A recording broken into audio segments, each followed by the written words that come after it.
We had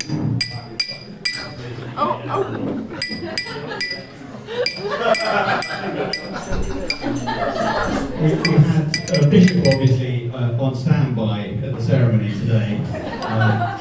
I'm very fearful that I may not make it through this speech due to emotion. And therefore I have a standby waiting in the wings.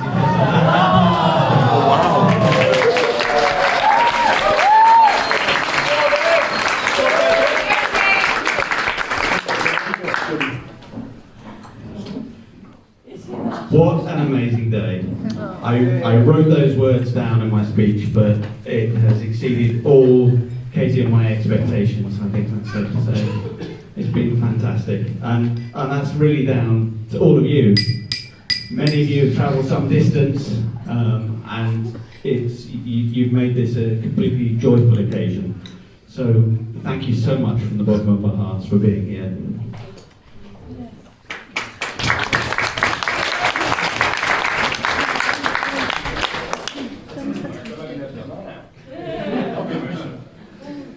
Andrew went through a few thanks earlier on, but I'd like to echo many of those. Let's start with Lucy. The flowers at the church were spectacular.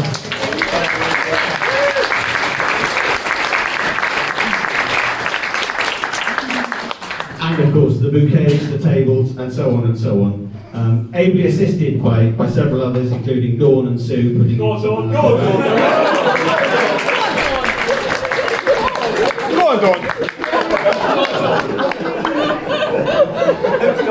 No idea. Great flowers though, it was great flowers. Andrew also wanted me to acknowledge the makers of the cake. So thank you very much, Betty, for your Betty. Carol, for your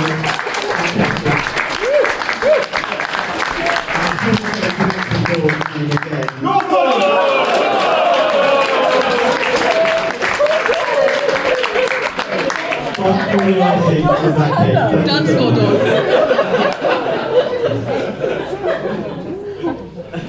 Also, Susie, Sue and Annie, amongst many others, for all the support and help over the last many weeks, helping out with everything that's been going on. Steve, for your fantastic execution of your Master of Ceremonies duties. And I'd also like to echo Andrew's thanks to the hotel. This is actually the first time they've put on a whole hotel wedding, and they've been incredibly accommodating in all our strange desires and wishes about how we wanted to go about things. So thank you to Teresa and all the staff very much.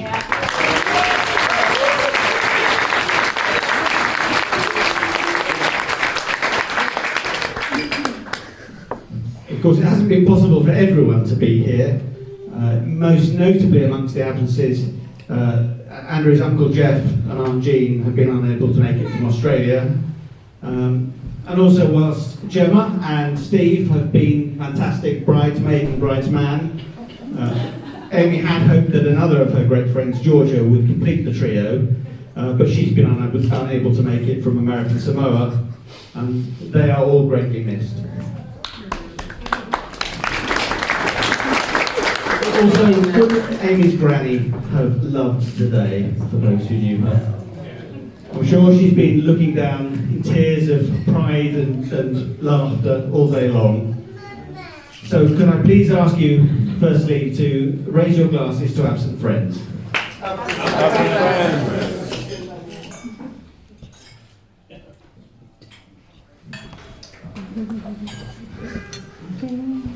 So while I'm completing the thanks,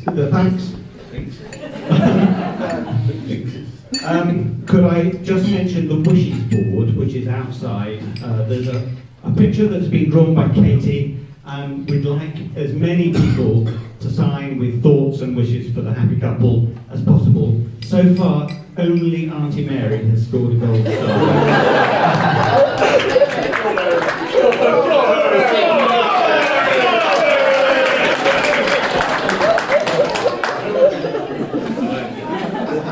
Come on, Dawn.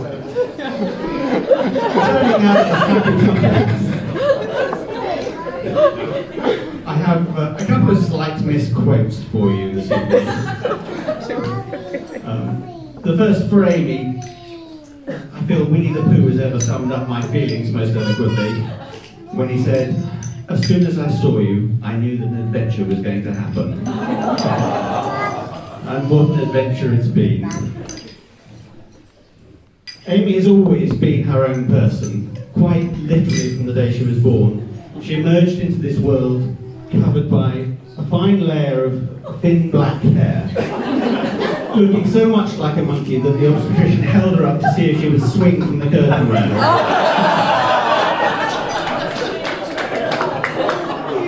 Fortunately, she lost that black fuzz within 24 hours, turned into a gorgeous baby that became the beautiful lady you see in front of you today.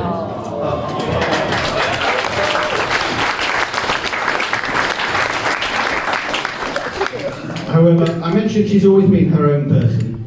As a toddler, she insisted on dressing herself.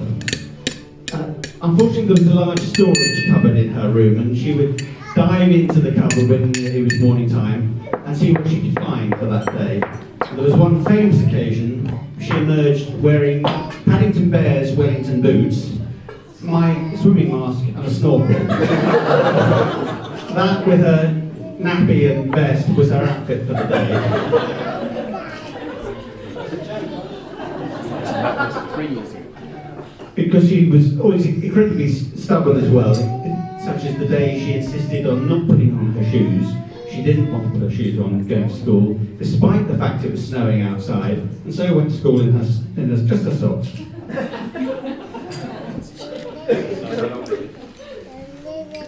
But by the age of 7, her taste had moved a little upmarket, and cashmere was on the Christmas list.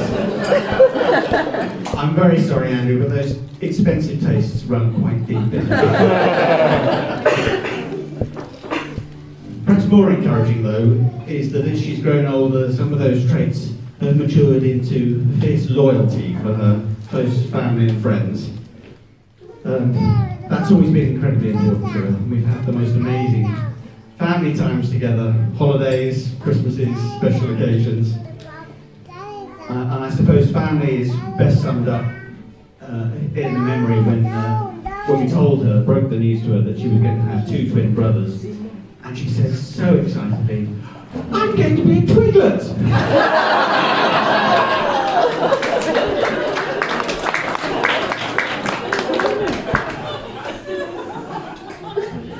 She's also an incredibly joyful person, as I'm sure most of you know.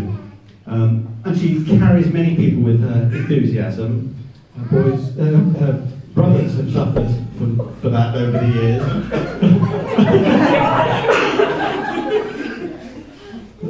Being dragged into all sorts of plays at Christmas time. I think, Andrew, you're beginning to get a flavour of this. We might see a first dance later that's probably more to do with Amy's enthusiasm than yours.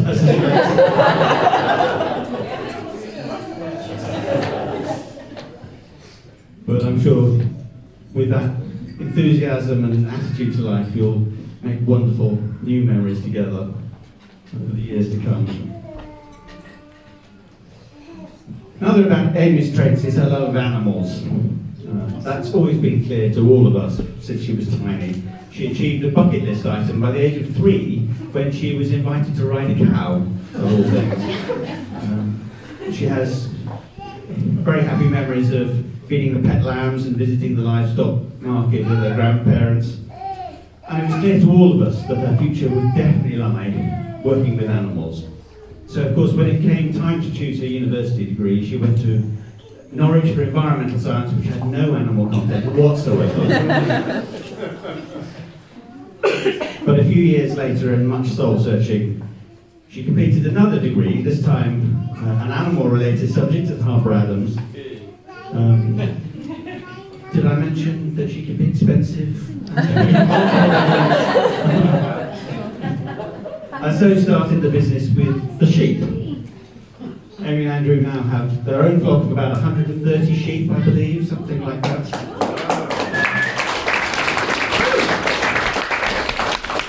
And the favours that you each receive from your crackers, if you haven't realised, have wool that's been hand rolled from their own sheep. Very personal touch. Unfortunately, her academic achievements haven't always translated directly into her daily life.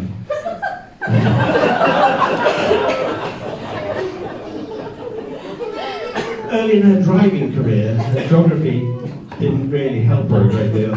She wanted to go to Southampton on one occasion, which for anyone who's lived their life in Winchester is a very easy journey. We suggested that maybe she'd like to take the M3. She asked which one. After a very confusing conversation, it turned out that she thought every motorway entrance led to a different road, and each one called the M3.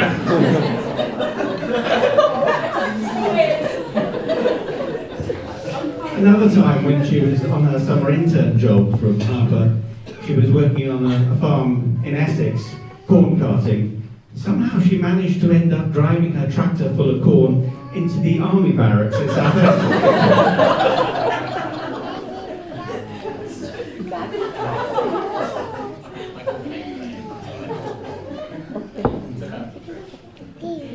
I remember so well the day we brought Amy home from hospital. Like all new parents, the responsibility hit us so hard that we had this beautiful, unblemished, apart from the black hair, new baby, and that anything bad that happened to her would be completely our responsibility. But when I look at it today, I think maybe we didn't do too badly. We did all right.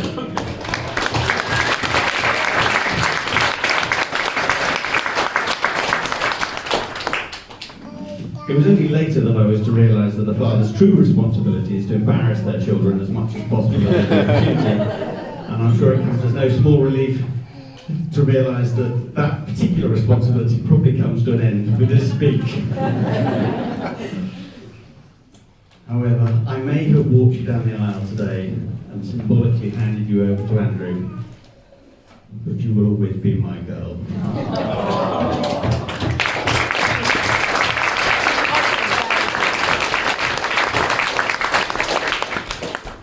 Well, I seem to have struggled through to this part without breaking down too badly, so I'm going to let Ed say his few thoughts and hope he doesn't break down.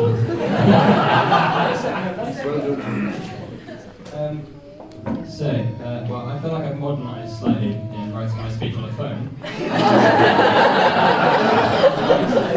Makes editing it slightly easier, and I don't have to write on it in a big green crayon.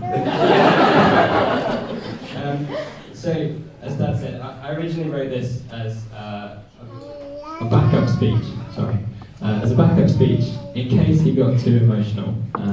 But having written it, I felt that being an open floor, may I remind you, for speeches, I wanted to say a few words anyway. So I understand the concern about Dad being too emotional, because being his son, and being a Barnes, I too have felt very emotional today. I fear it's a Barnes trait, and I'm sure that I share it with many of you today because I feel emotional today because I feel so proud of you. Oh, you did so much better than me.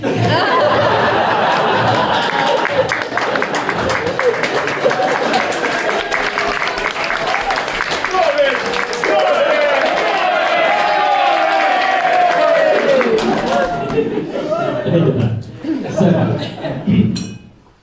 I'm sure I'll do no justice to your speech, Dad. But when I was writing this, I did have an idea of a few things you might say. Thankfully, you didn't.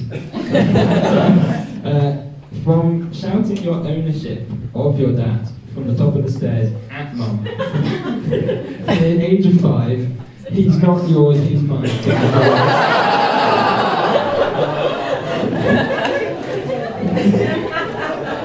And to the birth of family sayings, I'm not sure if many people get this, but I like that bowler. That is a nice bowler.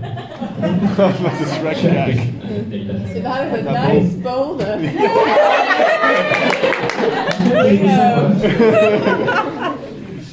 But there's also some things I'd like to say from my memories with you, Ames. One, I don't know why this was the first one that popped into my head, but thank you for driving me around New Zealand on that amazing trip. Apart from the couple of miles with me behind the wheel of some 20+ foot caravan, whilst you were behind me throwing up in the loo. Yeah, exactly.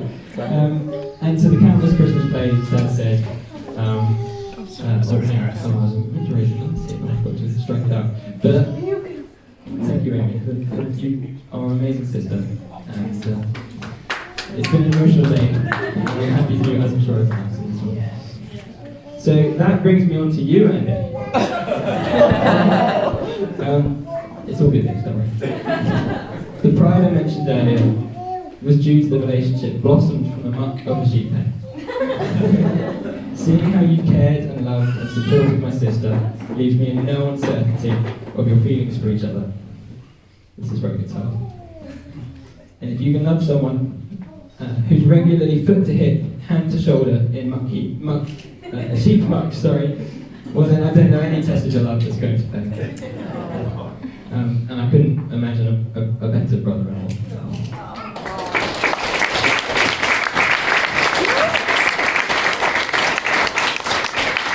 So, I'm going to hand you over to Guy. He's got a few words.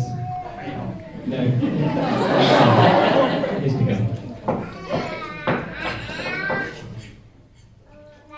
I would just like to say, or raise a toast to my amazing sister and Andrew and Mom there.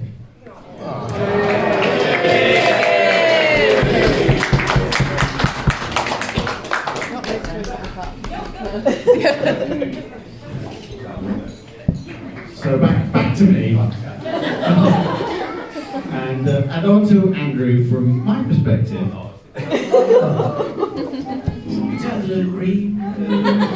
Don't worry, you have nothing to fear from me. It's your father you really need to worry about. I've no idea what you mean. I think you've all heard several times now about how Amy and Andrew first met in the lambing shed. It nearly didn't happen. When Andrew applied for the job, Amy was very concerned that it could undermine her to take on someone with as much experience as Andrew had. And Katie takes a lot of credit for saying, take him on and be sure to let him know who's boss. Don't look what that does.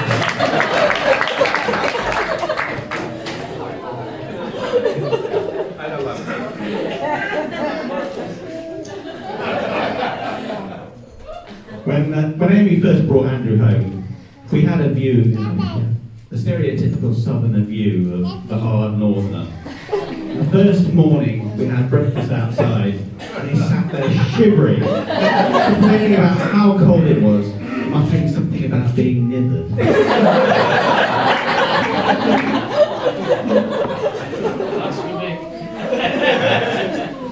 But it was also apparent from the very outset what a great team they made. They support and complement each other completely. And they'll achieve far more together than they ever would apart. And they'll have twice as much fun along the way. Watching them work together, and we've worked on the sheep together a few times, is a real privilege. They are a real team working together. So I think it now feels to Katie and me that we've known Andrew all our lives somehow, and probably Roger and Carol too. We've known him all our lives. I know I can trust Andrew to look after my little girl. Andrew, Katie and I have always wanted Amy to find someone who could look after and cherish her. You are all we could have wished for.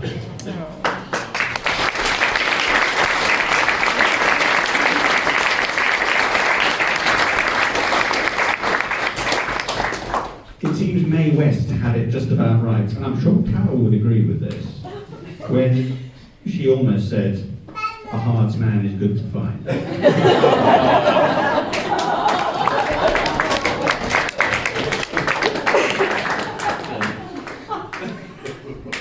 Finally, as some of you may know, I've been studying Italian this year, but since we have so many people here from Yorkshire, I thought it would be sensible to put my Italian studies on one side and pick up Duolingo's Yorkshire course.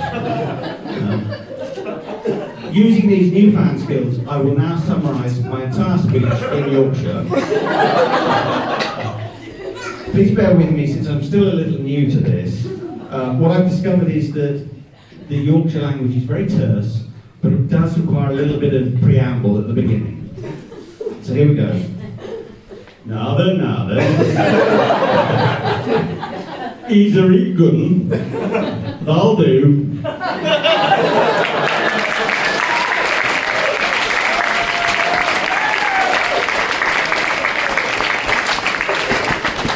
Ladies and gentlemen, please raise a glass for Amy and Andrew.